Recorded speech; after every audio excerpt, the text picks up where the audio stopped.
I wanted to share a letter with you that I received from a student, and I think this is a letter that every parent needs to hear, kind of as a wake-up call. This young lady says, "Dear Miss Jackie, you probably won't read this, but I just wanted you to know that I have had sex, and to be honest, it isn't something I'm proud to have done. I did it when I was 14 for the first time with someone I didn't even care for. Yes, it was the first time for both of us, but I didn't do it for me. I did it because I was trying to rebel against my parents. I've never been able to do things other girls could do, like hang with friends or hang out at others' houses. I was never even able to have a boyfriend, and I was always so angry at my parents for not letting me and never giving me any attention that I disregarded my body and my feelings. After I had sex that first time, I kept doing it. It's like I couldn't stop because I had given up all hope.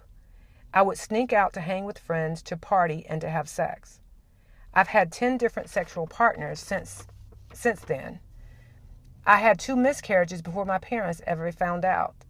And I got chlamydia. Time after time when I would do it, it never felt right. I would always feel empty.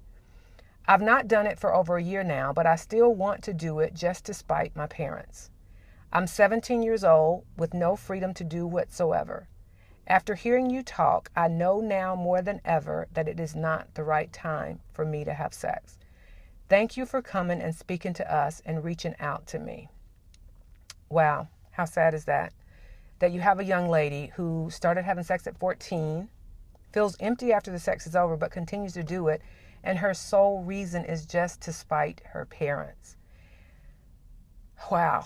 But I think this is more common than we would like to think.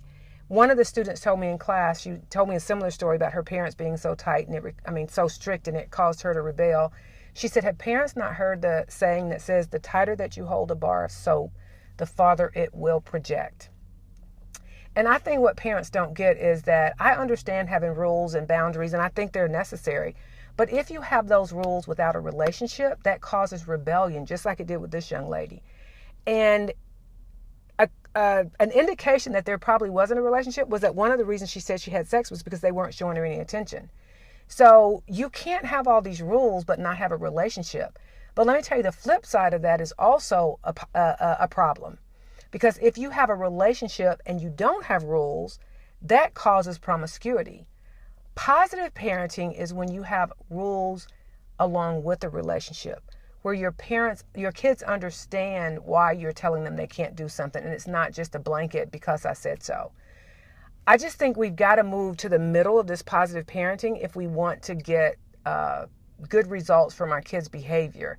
Because as you can see from this letter, this was definitely not the way to do it. And I don't think you want your kid to end up making some of these poor choices just because they're rebelling against the fact that you're being strict.